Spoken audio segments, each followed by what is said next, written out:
बिस्मिल्लाहिर्रहमानिर्रहीम। अस्सलाम वालेकुम नाजरीन, मैं हूं मोहम्मद साकिब भट्ट, आपका होस्ट, और आप देख रहे हैं कोहिनूर ज़राअत टाइम।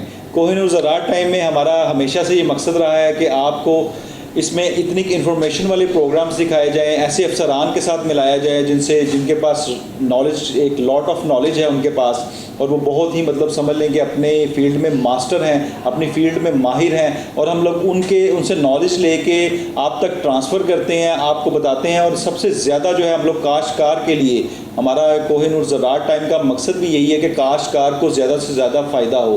काश्तकार फ़ायदा लेगा तो वो अपनी पैदावार को ज़्यादा से ज़्यादा बढ़ा सकेगा। और जो महकमा ज़राअत पंजाब है वो ऑलरेडी बहुत अच्छा काम कर रहे हैं काश्तकार के लिए। A to Z सारी फैसिलिटीज़ हैं उनके पास, और वो काश्तकार किसी भी तरीके से उनसे मुस्तफ़ीद हो सकता है फैसिलिटीज़ से।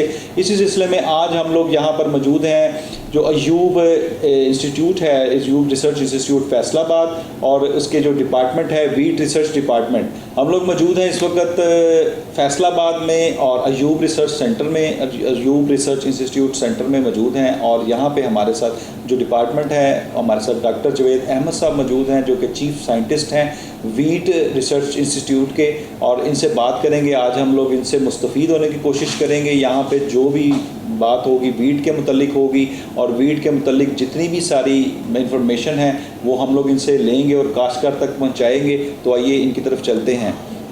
अस्सलाम वालेकुम डॉक्टर साहब। वालेकुम सर, क्या हाल है? ठीक हैं आप? जी अल्हम्दुलिल्लाह। सर, आज हम लोग हाज़िर हुए हैं आपके पास। यहाँ पे वीट जो है रिसर्च के आप माशाल्लाह चीफ साइंटिस्ट हैं, और हम लोग मुस्तफ़ीद होना चाह रहे हैं। ख़ुसूसी काश्तकार जो हैं वो प्रोग्राम देखते हैं, तो गंदम के बारे में हमें आपसे इंफॉर्मेशन चाहिए। तो सबसे पहले तो हमें ये बताइए कि जो वीट रिसर्च डिपार्टमेंट है ये आपका कैसे काम कर रहा है और इसके अगराज़ व मकासद क्या है? बिस्मिल्लाहिर्रहमानिर्रहीम। देखें भट्ट साहब, ये 19th सेंचुरी के शुरू में एक फैमिन आया था, और उस फैमिन के अगराज़ जानने के लिए वजूहात एक कमीशन बना था। उस कमीशन की रिकमेंडेशन ये थी कि इस बर्र-ए-सग़ीर में कोई तहकीकाती अदारा नहीं है एग्रीकल्चर के लिए। तो उनकी रिकमेंडेशन पे 1906 में यहाँ लायलपुर में ज़रई कॉलेज और तहकीकाती अदारा बना, जो कि बाद में 60s में आके कॉलेज को अपग्रेड करके यूनिवर्सिटी ऑफ एग्रीकल्चर का दर्जा दिया गया, और इस अदारा को अयूब ज़रई तहकीकाती अदारा के तौर पे अलहदा से बना दिया गया, जो कि पंजाब गवर्नमेंट के अंडर काम करता है, और उसमें तकरीबन तमाम फसलात पे काम किया जा रहा है। तो उसी में अदारा तहकीकात गंदम है, जो कि गंदम और जौ पर तहकीक करता है। हमारे अदारे का मेन मकसद ज़्यादा पैदावार लेने वाली और मौसमी तग़य्युरात के ख़िलाफ़ मुदाफ़त रखने वाली और बीमारियों के ख़िलाफ़ क़ुव्वत मुदाफ़त वाली अक़साम तैयार करना है। तो उसके लिए हम कंटिन्यूसली स्ट्रगल कर रहे हैं, और अल्हम्दुलिल्लाह अब तक 80 से ज़्यादा वैरायटीज़ इस अदारा ने दी हैं। और अल्हम्दुलिल्लाह पाकिस्तान में जो गंदम की फसल है वो इसी अदारे की जो दरियाफ़्त करदा अक़साम है उन्हीं से काश्त हो रही है, कोई इम्पोर्टेड सीड नहीं आ रहा। और इसके लिए हमारा अदारा जो है यहाँ पे इसका हेडक्वार्टर है। इसके साथ साथ अयूब ज़रई तहकीकाती अदारा के अंडर ही हम डिफरेंट एग्रो इकोलॉजिकल जोन में रिसर्च करने के लिए हमने कुछ ज़ैली अदारे बनाए हुए हैं, जिसमें थल जोन को कैटर करने के लिए arid zone research institute Bakkar में है, चुलस्तान के लिए या साउथ पंजाब के लिए अदारा बहावलपुर में है। इसी तरह से जो बारानी इलाकों के लिए स्पेसिफिक रिसर्च करने के लिए चकवाल में अदारा बनाया हुआ। तो इस तरह हम मुख्तलिफ़ एग्रो इकोलॉजिकल जोन्स के लिए नई नई अक़साम तैयार करते हैं, ताकि फार्मर को ज़्यादा से ज़्यादा प्रॉफिट मिले, फ़ी एकड़ पैदावार बढ़े। जब फार्मर के प्रॉफिट के लिए लाजिम बात आप ये सारी चीज़ें कर रहे हैं, और मेरा ख्याल आपकी रिसर्च में बहुत ज़्यादा जिद्दत आ चुकी है, और तब से 90 से लेके अब तक तो लाजिम बात है कि काफ़ी ज़्यादा जिद्दत होगी इसमें। तो आपने अभी जो रिसेंट वीट की जो पैदावार है उसको बढ़ाने के लिए 2022 या 23 के लिए क्या मनसूबाजात तैयार किए हैं? कोई लाएमल तैयार किया आपने इसके लिए? जी देखिए, हमारा अदारा है तहकीक के लिए। इसके साथ साथ जो सबसे ज़रूरी पॉइंट है कि जब तहकीक के समरात होते हैं वो फार्मर तक पहुँचे। ठीक है। तो इस दफ़ा अब आपने देखा है कि मौसमी तब्दीलियाँ बहुत सीवियरली जो है ना वो मुतासर कर रही हैं हमारी फसलात को। बिल्कुल ऐसे ही है। खास तौर पे आपने देखा पिछले साल मार्च का टेम्परेचर अब्रप्ट हाई जाने की वजह से गंदम को बहुत लॉस हुआ। ग्लोबल वार्मिंग हो रही है।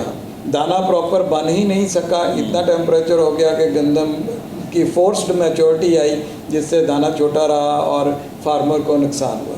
तो उसके लिए हमारे अदारा ने नई अक़साम तैयार की हैं जो कि हीट को, ड्राउट को और डिजीज़ को ज़्यादा बेहतर टॉलरेट करती हैं। तो इसके लिए हम फार्मर को अवेयरनेस देते हैं। हम एग्रीकल्चर एक्सटेंशन डिपार्टमेंट के साथ मिल के तो हमारी रिसर्च और एक्सटेंशन डिपार्टमेंट उसको फार्मर तक लेके जाता है। तो आपके तवज्जुह से, इस प्रोग्राम के तवज्जुह से मेरी किसान भाइयों से गुजारिश है कि वो महकमा ज़राअत तौसीक़ के जो मशवरे हैं उन पे अमल किया करें। नई और क़ुव्वत मुदाफ़त रखने वाली ज़्यादा पैदावार की हमल अक़साम काश्त करें, तो कोई वजह नहीं है कि हम सेल्फ़ सफिशेंसी कायम रखें और बल्कि हमारी पैदावार फ़ी एकड़ बढ़ा के फालतू ज़मीन हम ऑयल सीड्स को दें जहाँ पे हमारा इंपोर्ट बिल बहुत ज़्यादा है। अभी आपकी तहकीक कहाँ तक पहुँची है? मतलब आप जब से रिसर्च कर रहे हैं, आप यहाँ पर बताएंगे कि इस रिसर्च सेंटर में कितने साल से काम कर रहे हैं? मैं तकरीबन 30 साल से ज़्यादा हो गए हैं मैं इसी अदारे से वाबस्ता हूँ। और एक चीज़ है कि आप देखें, जब पाकिस्तान बना 4.5 करोड़ की आबादी थी जी बिल्कुल, और उस वक्त हम वीट इम्पोर्टर थे।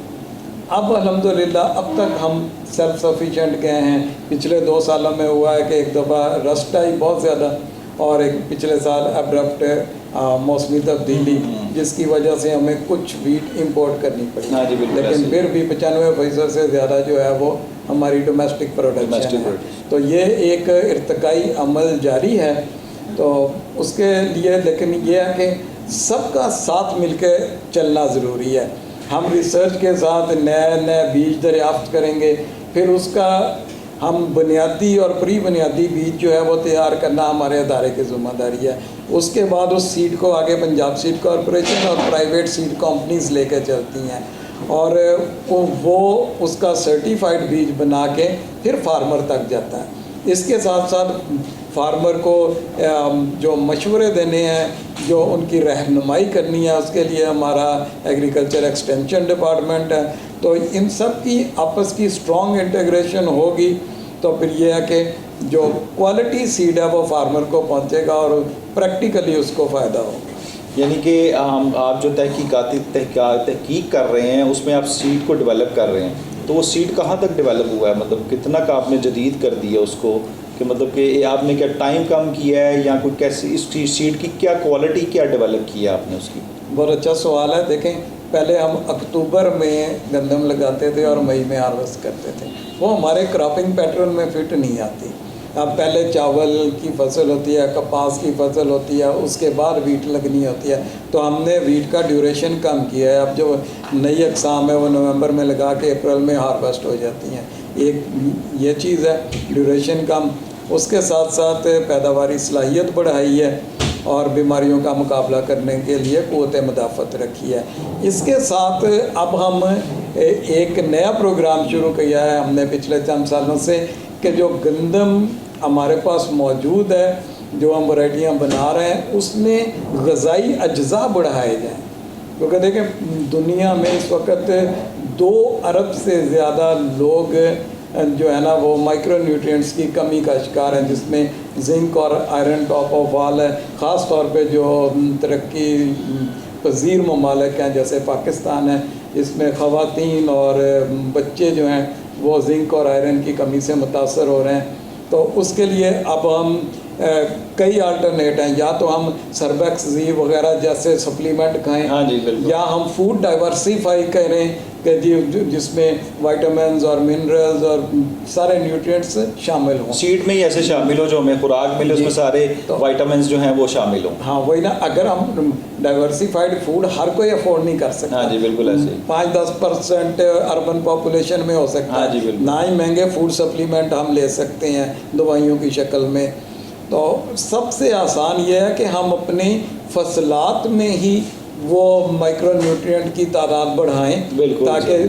क्योंकि पाकिस्तान में हर शहरी ने गंदम तो खानी खानी तो इसके लिए हमने काम शुरू किया और अल्हम्दुलिल्लाह पहले गंदम में जिंक की मकदार तकरीबन 25 ppm थी, और यानी 25 मिलीग्राम फी किलोग्राम। तो अब हमने उसको बढ़ा के उस लेवल को 40 पे ले गए हैं। ठीक है। और हमारी अकबर 2019 एक किस्म है जो इस वक्त पंजाब में सबसे ज़्यादा पैदावार भी दे रही है और उसी किस्म में सबसे ज़्यादा जिंक भी है। ठीक है। तो अब फार्मर्स को मेरी रिक्वेस्ट है कि उसको ज़्यादा से ज़्यादा काश्त करें ताकि हम ये माइक्रोन्यूट्रिएंट अच्छा, की ये एफिशिएंसी पे भी काबू पाएं। ये रिक्वेस्ट फार्मर कितनी का आपकी मानता है कि आप उसको कह रहे हैं कि जी अकबर जो है, ये जो एक आपने बताया सीड, इसको ज़्यादा से ज़्यादा इस्तेमाल करें, तो को कर रहे हैं ज़्यादा से ज़्यादा इस्तेमाल? जी जी बट साहब, ये आपका बहुत अच्छा सवाल है। देखें, अगर मैं उनको ये कहूँ कि जी ये इसको इसलिए काश्त करें कि इसमें जिंक ज़्यादा है, तो शायद वो ना करें। उसकी वजह कि जो जिंक का अजाफी खूबी है ना, उसका उनको कोई प्रीमियम नहीं मिल रहा। प्रीमियम उनकी क्रॉप तो उनके लिए मेन जो फोकस है ना वो टनेज है। हाँ जी, टन्स पर हेक्टेयर कितनी आती, तो उसके लिए मैंने बताया ना कि अल्हम्दुलिल्लाह यही वैरायटी सबसे ज़्यादा पैदावार भी दे रही है। हीट के ख़िलाफ़, ड्राउट के ख़िलाफ़ और डिजीज़ के ख़िलाफ़ इसमें रेजिस्टेंस भी सबसे ज़्यादा है। अच्छा। तो इसलिए फार्मर का भी फ़ायदा है और अल्टीमेट कंज्यूमर का भी, और इसको बहुत तेज़ी से अडॉप्ट कर रहे हैं फार्मर। इस दफ़ा पंजाब सीड कॉरपोरेशन और प्राइवेट कंपनीज जो सीड बना रही हैं, तकरीबन 50% सीड सिर्फ अकबर का बन रहा है। अकबर का तो इसलिए इंशाल्लाह 1 से 2 साल में हम जो है इसको डोमिनेट करेंगे। इसके साथ साथ हमने एक और हमारे बहावलपुर वाले इदारा से नवाब 2021 भी हाई जिंक वैरायटी है, वो भी ज़्यादा पैदावारी सलाहियत भी रखती है। इसी तरह एक इस्लामाबाद से NARC से है जिंकोल। तो ये जो वैरायटीज़ हैं, जब ये मेजर एरिया पे जब आ जाएंगी तो इंशाल्लाह हमें जिंक जो है डेफिशिएंसी इस पर काफ़ी हद तक काबू पाएंगे। अच्छा डॉक्टर साहब, मसला ये है कि हमने तो आपकी जो लेबॉर्ट्री हैं वो भी देखनी है, वो किस तरह काम करती हैं, तो आप हमें लेबॉर्ट्री देखने की इजाज़त देंगे? जी इंशाल्लाह, क्यों नहीं। बस देखेंगे, बल्कि अपने ऑडियंस को भी दिखाएं, व्यूवर्स भी देखें, काश्तकार भी देखें कि आप लोग किस तरह काम कर रहे हैं और कितनी मेहनत कर रहे हैं इनके लिए, काश्तकारों के लिए। तो दूसरा ये है कि जो अकबर वैरायटी आपने मुझे बताई है, आप कह रहे हैं कि आहिस्ता आहिस्ता ये काश्तकार जो है ये अडॉप्ट कर रहे हैं ज़्यादा। तो इसमें जो हीट रेजिस्टेंट आपने बताया है, ये इसमें जो जिस तरह ग्लोबल वार्मिंग हो रही है, तो इसमें ये कितनी काबिलियत है इसकी? देखिए, लास्ट ईयर ये जो हीट का स्पेल आया है, इसमें हमारे भी एक्सपेरिमेंटल फील्ड जितने थे और जो हमारा फार्मर से फीडबैक है उसके मुताबिक अकबर 2019, दिलकश 2021 और एक आदि वैरायटी उधर बकर से हमारी है निशान वगैरह, उन्होंने कंपैरेटिवली खासा बेहतर परफॉर्म किया। अच्छा, ये बताइएगा, एक सपोर्ट प्राइस जो गवर्नमेंट की तरफ से इशू होती है, ये अकबर प्राइस की, अकबर जो आप सीट कह रहे हैं, इसकी ज़्यादा है या कम है, या इसकी क्या अहमियत है? मतलब सपोर्ट प्राइस जो है, लेकिन जो गवर्नमेंट सपोर्ट प्राइस अनाउंस करती है ना, वो इररिस्पेक्टिव ऑफ वेराइटीज़ होती है, वेराइटी डिफरेंस नहीं है, लेकिन उसको इस वक्त बढ़ाने की बहुत ज़रूरत है और उसके लिए मीटिंग्स आजकल हो रही हैं, फाइनलाइज कर रहे हैं। तो इंशाल्लाह ये इमदादी कीमत बढ़ाई जाएगी ताकि फार्मर इनकरेज हों और इसको क्रॉप को। एक्चुअल में मेरे पूछने का मकसद ये है कि ये सीड महंगा है या सस्ता है, या इससे कुछ सस्ते सीड हैं, क्योंकि प्राइस तो एक ही निकल आएगी, तो वो जो फार्मर है उसके लिए ज़्यादा मतलब कि पैदावार है, वो दूसरा सीड लगाता है सस्ते वाला, तो वो चीज़ तो एक ही है, प्राइस भी एक ही है, तो वो फिर अकबर क्यों यूज़ करेगा? इसलिए मुझे एक्चुअल पूछने का ये है कि अकबर की प्राइस अलग निकलती है या फिर इनकी प्राइसेस अलग निकलती हैं, या फिर वैरायटी वाइज प्राइस निकलती है? नहीं, देखिए, जैसे मैंने बताया ना कि प्रोड्यूस की प्राइस एक ही होती है। ठीक है। इसी तरह सीड की प्राइस भी एक है। ठीक है। हर वैरायटी की सिर्फ फ़र्क क्या है कि क्या फार्मर सीड लेता है या घर से ही गंदम के दाने लेके उसको एज सीड यूज़ करता है, जो कि हमारे बहुत ज़्यादा ट्रेंड है और वो अच्छा नहीं है। फार्मर को होता है कि यार मैं जो बीज का थैला ले रहा हूँ ये 3000 रुपये का मिल रहा है, तो चलो जो घर में गंदम पड़ी है वही यूज़ कर लूँ। तो ये तो मैं स्ट्रॉन्गली फार्मर को कहूँगा कि नहीं, जो अप्रूव्ड सीड हैं उनका सर्टिफाइड बीज लिया जाए। वो पंजाब सीड कॉरपोरेशन से ले लें या प्राइवेट सीड कंपनी से।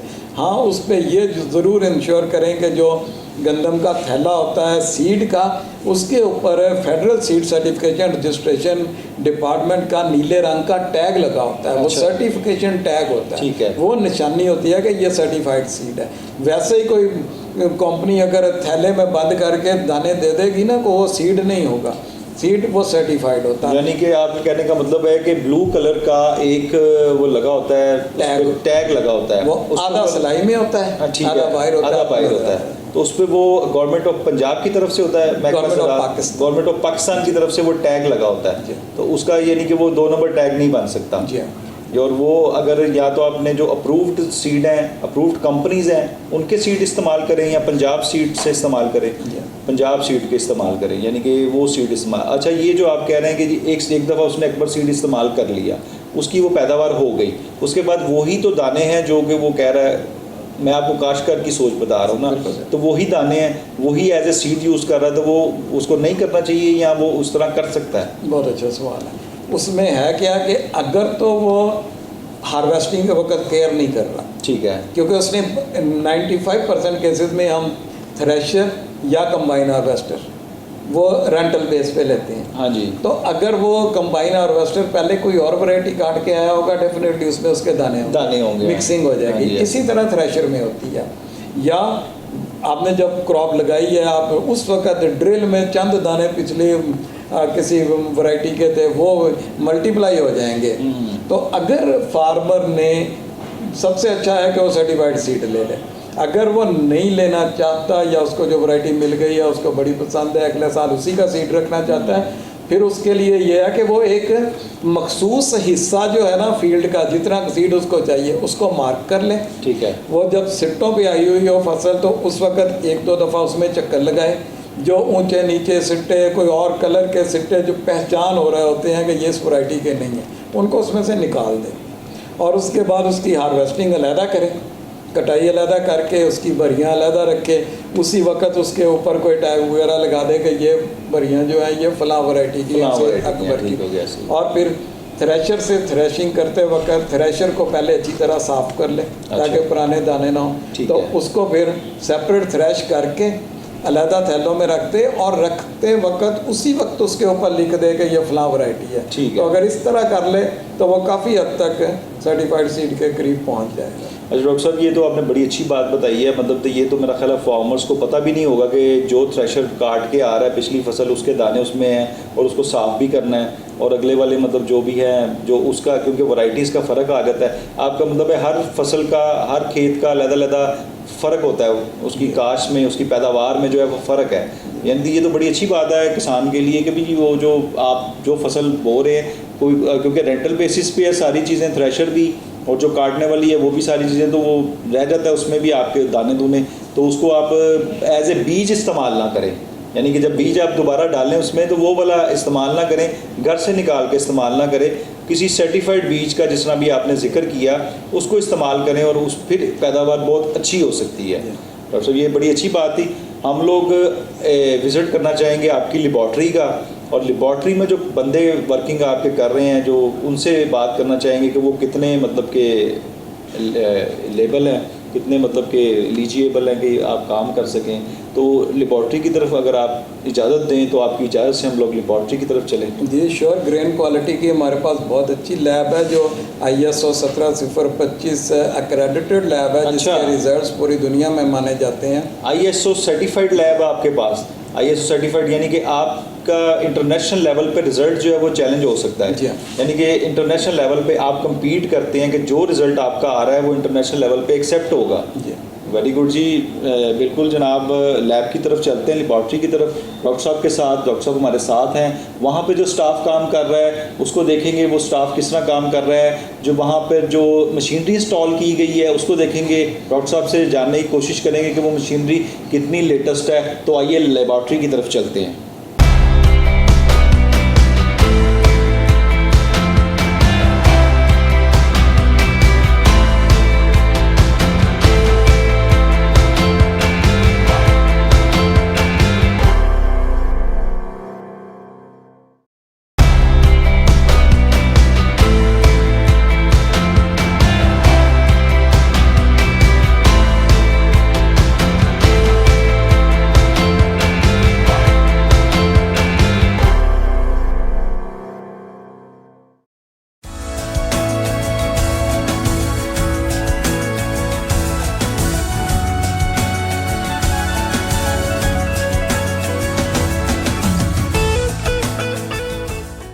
अच्छा जी, डॉक्टर साहब के साथ हम लोग लेबॉर्ट्री में पहुंच चुके हैं और यहाँ पे स्टाफ प्रॉपर मैं देख रहा हूँ माशाल्लाह अपना काम कर रहा है और बड़ा अच्छा काम है। और बकाया हम डॉक्टर साहब से पूछेंगे यहाँ पे इंचार्ज कौन है और यहाँ पे जो इंचार्ज है उनसे भी बात करेंगे और यहाँ की जो मशीनों की इफादियत है वो भी करेंगे और देखेंगे कि टेस्ट किस तरह हो रहा है और कितनी देर में हो रहा है। जी डॉक्टर साहब बताइएगा ज़रा, एक तो हमें अपने स्टाफ का तारफ़ करवा दीजिए कि ये स्टाफ कौन कौन है, यहाँ पे इंचार्ज कौन है और किस तरह हैंडल कर रहे हैं। दूसरा फिर हम लोग आपसे पूछेंगे कि टेस्ट के बारे में ही बताएंगे। ये हमारी ग्रीन क्वालिटी लैब है जो ISO अक्रेडिटेड लैब है। इसमें हमारे सीरियल के साइंटिस्ट हैं जो ग्रेन की क्वालिटी एंड देन डो की क्वालिटी, रियोलॉजिकल प्रॉपर्टीज़ उन पे काम करती है ताकि बता सके इंडस्ट्री को कि किस प्रोडक्ट के लिए क्या डो की क्वालिटी होनी चाहिए और किस तरह उसमें जो वाटर की मिक्सिंग है और उसके टेम्परिंग टाइमिंग है, डिफरेंट थिंग्स। तो इसके लिए हमारे पास मैडम हीरा शेर हैं, सीनियर साइंटिस्ट हैं, मैडम सदफ शमीम है, ये सीनियर साइंटिस्ट हैं और इसके इंचार्ज डॉक्टर अब्दुल्ला साहब हैं। अच्छा जी, ये अब्दुल्ला साहब जो हैं इनके इस लैब के इंचार्ज हैं। सर आप मेरे साथ इधर आइएगा प्लीज़। और आप डॉक्टर अब्दुल्ला साहब इस लैब के इंचार्ज हैं। सर इस लैब के बारे में बताएं, आपके पास ये बड़े प्यारे से स्मार्ट से जो ये पड़े हुए इक्विपमेंट्स, इनके बारे में बताएं, ये क्या क्या काम करते हैं। असल में हमारी जो लैब है ये ISO 17025 2017 वर्जन के अंडर एक्रेडिटेड है और इसमें हमारे पास ये ग्रेन क्वालिटी टेस्टिंग लैब है। इसमें हमारे पास ग्रेन की क्वालिटी के टेस्टिंग इक्विपमेंट्स हैं। अब ये जो इक्विपमेंट है हमारे पास ये 50 सेकंड्स में प्रोटीन, मॉइस्चर, स्टार्च, ग्लूटेन, ज़ैलने ये सारे पैरामीटर्स बता देता है। अगर हम इसको दूसरे 50 सेकंड में, एक्चुअली मैंने तो सुना था ये तो तकरीबन कोई दिनों के काम है, काफ़ी घंटों के काम है। ऐसे ही है, ये जो है ना कम से कम अगर प्रोटीन का सैंपल ही हम करें जेल्डल मेथड से तो उसमें 24 घंटे कम से कम लग जाते हैं। लेकिन ये क्विक मेथड है और इसमें ये जो सैंपल होता है वो भी ज़ाया नहीं होता, तो नॉन डिस्ट्रक्टिव टेस्टिंग है ये। और इसमें हमारा सैंपल भी बच जाता है और इसके रिजल्ट्स जो हैं वो भी 50 सेकंड में आ जाते हैं। कौन से सैंपल्स करते हैं? मुझे यहाँ सामने स्क्रीन पे नज़र आ रहा है प्रोटीन, मॉइस्चर, स्टार्च, ग्लूटेन, ज़ैलने, हाँ। ये वाले पैरामीटर जो है ना जी ये ऑपरेट्स करता है, ये इक्विपमेंट करता है और विद इन 50 सेकंड्स जो है ना इसका रिजल्ट्स आ जाते हैं। विद इन 50 सेकंड ये 1 2 3 4 5 ये सारे रिजल्ट्स आपको प्रोवाइड कर देता है? जी सारे रिजल्ट्स इसके प्रोवाइड कर देता है। और डेमो हम दिखा सकते हैं? जी बिल्कुल, हमारे साथ अपना एक चीफ साइंटिस्ट हैं जी, अपना सीनियर साइंटिस्ट। जी अस्सलाम वालेकुम। वालेकुम अस्सलाम। क्या नाम है आपका? मेरा नाम हीरा शेर है। I been working here from the last 10 years. तो जिस लास्ट 10 ईयर्स? जी जी। एंड प्रमोशन मेरी अभी हुई है तो इसलिए I am senior scientist right now. We have been accredited for ISO 17025 for like 2017 से onwards और अल्हम्दुलिल्लाह हर साल हम इसको क्वालिफाई करते हैं. उसका तरीका ये होता है कि हमारे सैम्पल जो हैं वो बाईपी फ्रांस से आते हैं जो हम हर महीने टेस्ट करते हैं और उसके रिज़ल्ट्स हम भेजते हैं एंड देन दे वेरीफाई कि आया कि हमारे इंस्ट्रूमेंट में कोई प्रॉब्लम है या नहीं है. And so far we have been qualifying that. अच्छा, ये जो आप फ्रांस से सैंपल आते हैं आपको, ये एक फॉर्मेलिटी है कि आप स्पेशली उसको अपनी मशीनरी को चेक करने के? It is mandatory for the maintenance of ISO 17025. तो उसके लिए क्योंकि क्रॉस चेक होता है, वो उसके रिज़ल्ट्स उनको पता होते हैं और हमें नहीं पता होते. हम उनको चेक करके वहाँ भेजते हैं, वो अपने रिज़ल्ट्स के साथ उनको टैली करते हैं एंड देन दे से कि yes if there is some problem तो वो हमें इन्फॉर्म कर देते हैं. अभी तक तो अल्हम्दुलिल्लाह कभी ऐसा हुआ नहीं है. अच्छा, मुझे ये बताइएगा, ये जो आप सैंपल्स की बात कर रहे हैं, ये सैंपल्स अगर कितनी दफ़ा आपके मतलब कि ये ISO सर्टिफाइड के लिए ज़रूरी है?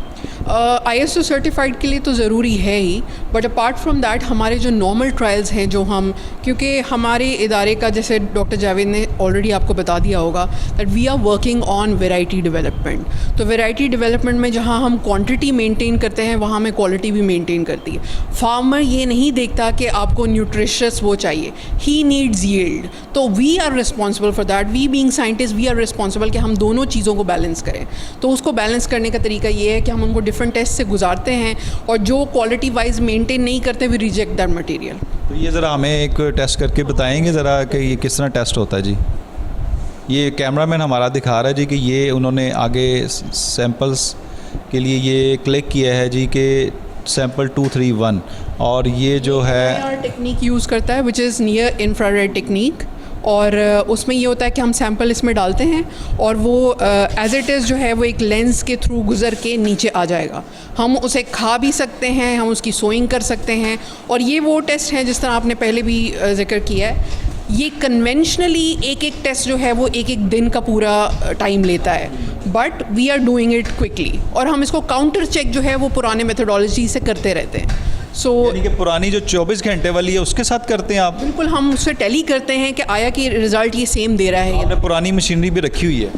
पुरानी हमारे पास डिफरेंट डिपार्टमेंट्स हैं जो इसके लिए डिप्यूट हैं। बायोकेमिस्ट्री का डिपार्टमेंट है, वो सारे प्रॉक्सिमेट जिसमें प्रोटीन, मॉइस्चर, सारा कुछ जो है वो करते हैं। सो हम उनसे कन्वेंशनल भी करवाते हैं और हमारी जो है, बिकॉज हमारे पास साल के अबव 2000 सैम्पल्स आते हैं। अगर हम एक एक दिन लगाएंगे तो it's going to take a lot of time. So हमारा आपको पता है कि 6 मंथ्स के बाद जो है वो क्रॉप सीजन जो है स्टार्ट हो जाता है। So we don't really have time for that. ये मशीन में मैं देख रहा हूँ आपके 50 सेकंड्स में ही ना ये टेस्ट आ गया। प्रोटीन 11.5%, मॉइस्चर 11%, स्टार्च 51.8%, ग्लूटेन जो है 17% और ज़ेलेनी जो है 31, 17 और 31। अच्छा, ये परसेंटेज ये आप जब सैंपल कर रहे हैं तो ये किस तरह पता लगता है कि ये परसेंट, जिस तरह हम लोग आम लैब टेस्ट करवाते हैं तो उसमें लिखा होता है कि नॉर्मल टेस्ट बिटवीन दिस, तो इसमें क्या आप, इसमें सिर्फ आपको ही पता है कि कोई टेस्ट रिपोर्ट में, मतलब डेफिनेटली हमारी जो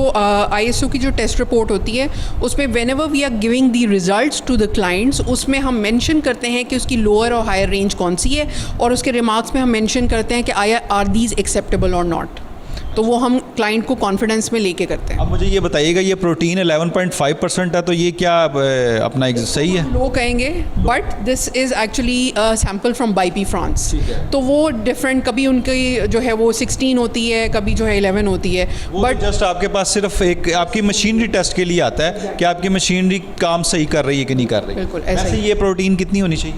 नॉर्मली जो है 12 से हम 16% तक, क्योंकि हमारी सेमी हार्ड बीट है तो इतनी तक जो है हम उसको एक्सेप्टेबल कहते हैं, क्योंकि by default every variety has a different expression.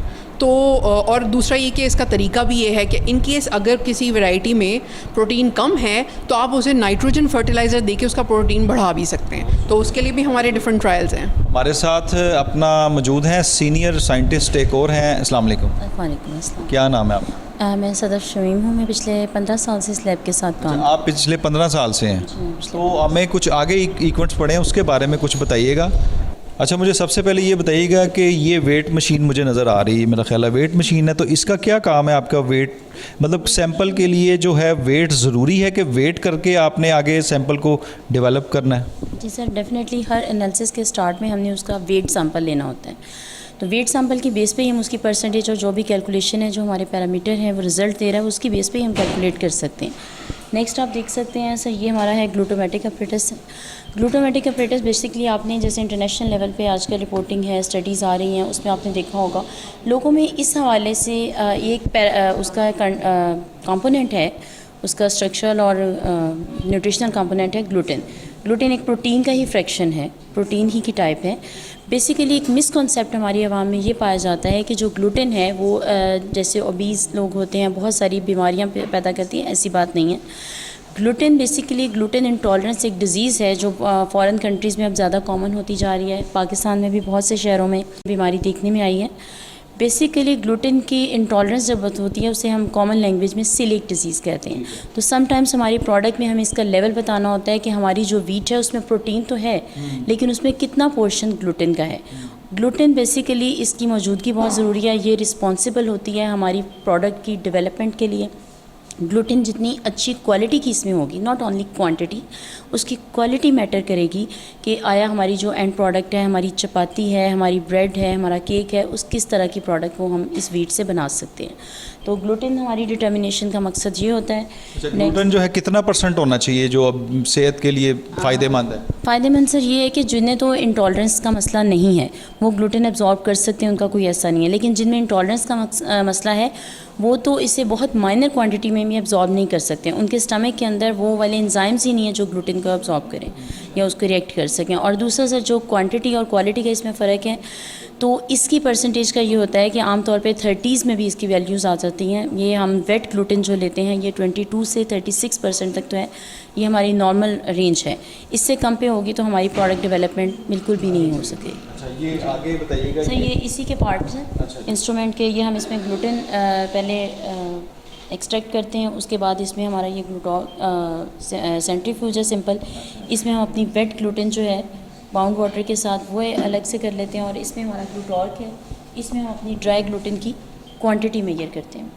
तो सर ये क्या है? सर ये इसका बैकअप है, ये इसमें यूपीएस इसके साथ लगा हुआ सिस्टम का। और ये सर ये हमारा फॉलिंग नंबर अपरेटस है। एंजाइम्स होते हैं, अल्फा एमाइलेज एंजाइम्स होते हैं जो हमारी वीट के अंदर मौजूद होते हैं।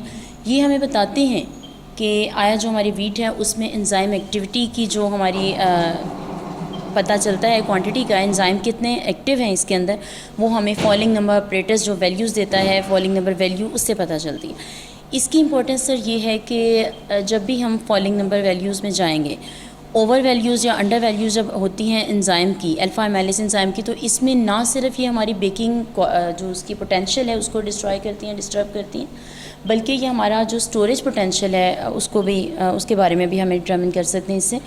क्योंकि जैसे आप देख रहे हैं बरसात का मौसम है, हमने गोडाउन्स हैं हमारे बहुत सारे, और इसके अलावा भी जितने भी हमने हाउस होल्ड लेवल पे भी करने हैं। तो जैसे कि मैम ने पहले बताया, मैम हिरा शेर ने, कि आप जब हम इसकी स्टोरेज की तरफ जा रहे हैं, हमारा वैरायटी डेवलपमेंट का मैंडेट जो है हमारे अयूब रिसर्च इंस्टीट्यूट का है कि not only variety development to give the consumer a good quality product. हमारा मकसद सिर्फ ये नई वैरायटी देना नहीं है, एक नई compete करने वाली वैरायटी जो कि पहली एग्जिस्टिंग जितने भी हमारे जैसे उसमें फ्लॉज हैं उसको कवर कर सकें, जो भी हमारा क्लाइमेटिक चेंज के साथ जो भी हमारा रनिंग सिनेरियो चल रहा होता है उसके हवाले से हमें एक ऐसी नई वैरायटी हमारे मकसद होता है फार्मर को देना जो कि हमारे मौजूदा सिनेरियो के साथ, क्लाइमेट के साथ, हमारी कस्टमर की रिक्वायरमेंट, हमारे मुल्क के मुआशी हालात के साथ चल सके। तो उसमें स्टोरेज और ये सारे इश्यूज साथ भी चलते हैं। अच्छा, ये लास्ट मशीन किस जी सर, ये इसके डिफरेंट पार्ट्स हैं, ये अब्दुल्ला साहब आपको मज़ीद इसको बता देंगे। बेसिकली ये एक एंजाइम होता है, और अगर फील्ड में क्रॉप खड़ी है, वहाँ पे बारिश बहुत ज़्यादा हो जाए और इसके अलावा हम क्रॉप को स्टोर करते हैं या ग्रेन्स को, तो उसमें मॉइस्चर ज़्यादा हो जाता है, तो उसकी वजह से जो है उसकी अल्फ़ा माइलेज एक्टिविटी जो है ना वो मुतासर होती है। और एंजाइम जब अल्फ़ा माइलेज जो है वो एक्टिव हो जाए तो फिर उसकी जो होती है बिक्री प्रोडक्ट्स जो होंगी उसकी वो उनकी क्वालिटी सही नहीं आएगी, तो वो उनका गमी टेक्सचर होगा। वो ब्रेड है, मसला हम ब्रेड बनाते हैं तो उसका वॉल्यूम प्रॉपर नहीं आएगा, और उसके जो सेल्स होते हैं ब्रेड के वो नहीं बनेंगे और उसका वॉल्यूम भी कम होगा। इसी तरह केक के साथ भी ऐसे ही होगा। तो बेकरी प्रोडक्ट्स की क्वालिटी के लिए बहुत इम्पॉर्टेंट है ये अल्फ़ा माइलेज एक्टिविटी जो है। बेकरी प्रोडक्ट्स के लिए बड़ी इंपॉर्टेंट है कि इसकी रेशो अच्छी होनी चाहिए। हाँ जी, क्योंकि ये देखिए हमारा जो है कंसर्न है वैरायटी डेवलपमेंट के साथ, और हमारा कंसर्न है फार्मर्स के साथ और इंडस्ट्री के साथ, क्योंकि हम अपनी इंडस्ट्री को अगर इस्टेब्लिश कर लेंगे या उसको वो प्रॉस्पेरस हो जाएगी या खुशहाल हो जाएगी तो हमारा मुल्क खुशहाल होगा, हमारा फार्मर्स खुशहाल होगा तो हमारा मुल्क खुशहाल होगा। तो ये टेस्ट उनके लिए बहुत ज़्यादा इम्पॉर्टेंस रखते हैं कि अगर ये इसकी जो है वो अल्फ़ा माइलेज एक्टिविटी अगर वो ऑप्टिमम रेंज में होगी तो उनको जो प्राइस मिलेगी वो ऑप्टिमम प्राइस मिलेगी, फ्लोर मिल वाला उनको अच्छी प्राइस देगा और उसकी बेकरी प्रोडक्ट्स अच्छी बनेगी और उसको भी फ़ायदा होगा, फ्लोर मिल वाले को भी और उसके अलावा बेकरी इंडस्ट्री वाले को भी। जी बिल्कुल, हम लोग यहाँ लैब में खड़े हैं और बड़ी लेटेस्ट मशीनरी यहाँ पे मुझे नज़र आ रही है, और देख लें यहाँ पे साइंटिस्ट की मतलब एक सीनियर साइंटिस्ट हैं सारे, और उनकी बड़ी अच्छी काविश है और बड़े अच्छे मतलब काम कर रहे हैं। ये लैब है, इसके साथ डॉक्टर साहब आप हमें और को आगे नेक्स्ट लैब में लेके चले। यहाँ तो बड़े अच्छे काम हो रहा है, मतलब माशाल्लाह वो मैंने ये देख के बड़ी खुशी हुई कि एक दिन का टेस्ट जो है वो 50 सेकेंड में आ गया, तो ये तो बड़ी ज़बरदस्त बात है। मतलब इतनी लेटेस्ट मशीनरी और माशाल्लाह बड़ा एफिशिएंट स्टाफ है आपके पास, साइंटिस्ट हैं और बड़ी अच्छी वर्किंग हो रही है। तो मेरा दिल कर रहा है और आगे जाके लेबॉर्ट्रीज़ को चेक करें और देखें नॉलेज में इजाफा हो रहा है। तो आइए हम लोग चलते हैं और लेबॉर्ट्री की तरफ। जी हम लोग एक वीट रिसर्च डिपार्टमेंट के एक और लेबॉर्ट्री में दाखिल हो रहे हैं और यहाँ पर देखते हैं कि जी ये अपना यहाँ पर भी यहाँ पर भी डॉक्टर अब्दुल्ला साहब ही इंचार्ज हैं जी सर। आप सारी लैब के इंचार्ज हैं, अच्छा जी। अब मुझे सबसे पहले तो ये बताइएगा कि आप सारी लैब के इंचार्ज हैं, आपके पास कितने साइंटिस्ट हैं, क्या स्टाफ है? हमारे साथ ही ये एक 2 साइंटिस्ट तो मैंने देख ली हैं माशाल्लाह, बड़ी एफिशिएंट हैं और उन्होंने बड़ा अच्छा गाइड किया है। उसके अलावा बताइएगा। हाँ जी, ये अंजुम जावेद साहब हैं, ये भी सीनियर साइंटिस्ट कम प्रिंसिपल साइंटिस्ट। तो बाकी आप लोगों के साथ जी अस्सलाम वालेकुम सर। सर क्या हाल है, ठीक है आप? सर आज हम लोग लैब में आए हैं आपसे कोई नॉलेज लेने के लिए। माशाल्लाह बड़ी लेटेस्ट जदीद टेक्नोलॉजी लगी है यहाँ पे, जदीद इक्विपमेंट्स हैं और टेस्ट जो हैं वो दिनों वाले टेस्ट सेकंडों में हो रहे हैं। तो इस लैब के बारे में आप बताइएगा हमें कि ये किस तरह काम कर रही है और ये कौन सी मशीन है, क्योंकि हमें तो पता नहीं, आप ज़्यादा बेहतर तरीके से हमें बता सकते हैं, और इसका क्या काम है? ये सर हमारी डो रियोलॉजी लैब है। डो का मतलब है कि पेड़ा, जैसे आटे गूंदने के बाद जो शक्ल बनती है उसको हम डो बोलते हैं। उसमें पेड़ा जैसे ब्रेड बनाते हैं हम, उसको पहले हम उसको मैदा, पानी और उसके जो यीस्ट वगैरह उसके इंग्रीडिएंट जब मिक्स करते हैं तो उसको हम डो बोलते हैं। यहाँ पे हम उसकी मुख्तलिफ जो साख्त है उसकी रियोलॉजी उसको हम बोलते हैं। यानी डो अगर हम पेड़ा बना लें तो वो आगे किस तरह हम उसको यूज़ कर सकते हैं, उससे क्या प्रोडक्ट बना सकते हैं। डॉक्टर साहब मुख्तसर तौर पे एक सवाल का जवाब दें कि जी काश्तकार को अपनी फसल काश्त करने के लिए कौन कौन से असूलों को मद्देनज़र रखना चाहिए, आपकी तरफ से उसकी क्या रहनुमाई आप करेंगे काश्तकार की? जी डॉक्टर साहब मुख्तसर सा ये है कि सबसे पहले तो वक्त पे बिजाई की जाए। देर से बिजाई की सूरत में बहुत ज़्यादा नुकसान होता है, 50% से ज़्यादा नुकसान हम देर से बिजाई से करते हैं। ठीक है। तो नवंबर के पहले 10 दिन बेहतरीन टाइम है गंदम को काश्त करने का। उसके साथ सर्टिफाइड बीज इस्तेमाल करें। 50 किलो फ़ी एकड़ सीड का रेट होना चाहिए और प्रेफरेबली सीड को फंजीसाइड लगा के काश्त करें, छट्टा ना करें, ड्रिल से काश्त करें। ठीक है। और खादों का मुतवाज़न इस्तेमाल करें जिसमें नाइट्रोजन, फास्फोरस, पोटाश तीनों खादें ज़रूर इस्तेमाल करें। सिर्फ यूरिया पे दबा ना रखें, फास्फोरस और पोटाश भी यूज़ हो। तो उसके बाद वक्त पे पानी लगाना, सबसे पहले वो जब जाड़ बना रही होती है, उसके बाद जब गोब की हालत में होती है और फिर सिट्टे निकलने के वक्त, और आखिरी पानी अगर हो सके चौथा, तो अगर मौसम गर्म हो जाए तो दाना बनते वक्त चौथा पानी। तो ये अगर आप 4-5 काम कर लें तो कोई वजह नहीं कि बेहतरीन पैदावार आ सके। और एक अक़साम का इंतखाब भी जो है वो महकमा ज़राअत तौसीक़ के तावन से करें। बड़ी अच्छी बात की जी। काश्तकारों के लिए आपको वक्त भी बता दिया गया है कि उस वक्त के ऊपर आप काश्त करें, पानी का वक्त भी बता दिया गया कि पहला, दूसरा, तीसरा पानी कैसे लगाना है। फिर आपको इक़साम के बारे में बताया कि महकमा ज़राअत तौसीक़ के साथ अपना राब्ता रखें। उस राब्ते में वो आपको बताएंगे कि आपने बीज कौन सा इस्तेमाल करना है। डॉक्टर साहब ने बड़ी अच्छा मतलब ये मैसेज दिया है जी जनाब।